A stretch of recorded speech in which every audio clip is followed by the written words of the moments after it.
Bismillahirrahmanirrahim. Assalamualaikum warahmatullahi wabarakatuh. Salam sejahtera bagi kita semua mahasiswa-mahasiswi Universitas Terbuka. Pada modul keempat ini kita akan membahas tentang investasi dan perdagangan internasional di Indonesia. Apa saja sih yang dimaksud dengan investasi dan bagaimana sih perdagangan internasional di Indonesia? Pertama, investasi itu adalah pendapatan dan biaya-biaya yang dibayar sekarang untuk harapan-harapan di masa yang akan datang. Harapannya itu bisa dalam bentuk pertumbuhan ekonomi,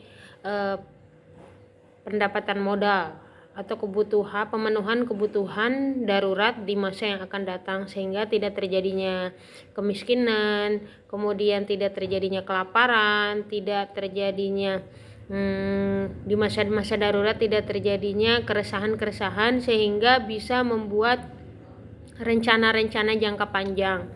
Kemudian untuk investasi di sebuah negara ini didasarkan pada perdagangan yang ada di negara tersebut, misalkan kebijakan ekspor dan impor. Adapun ketika membuat sebuah kebijakan ekspor atau kebijakan impor, maka harus didasari pada kebutuhan bahan baku, yaitu berupa modal, baik barang maupun sumber daya manusia. Barang itu bisa dikategorikan kepada faktor-faktor produksi seperti kebutuhan akan tanah, kebutuhan akan modal, yaitu kebutuhan akan uang, ya, modal itu dalam bentuk uang ataupun dalam bentuk barang, kemudian kebutuhan sumber daya yang lainnya.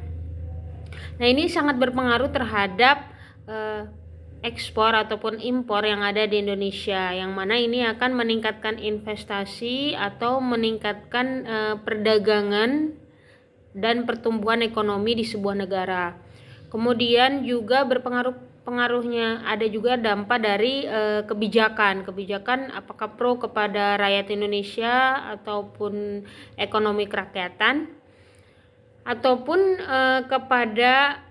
pro kepada pengusaha. Nah, ini yang harus ditelusuri lebih lanjut, apakah ke peningkatan produksinya yang akan meningkatkan kesejahteraan rakyat Indonesia, ataupun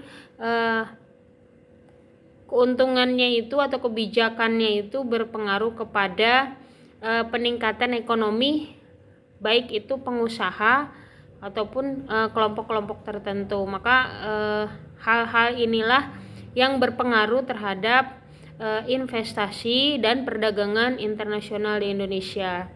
Terima kasih atas perhatiannya. Wassalamualaikum warahmatullahi wabarakatuh.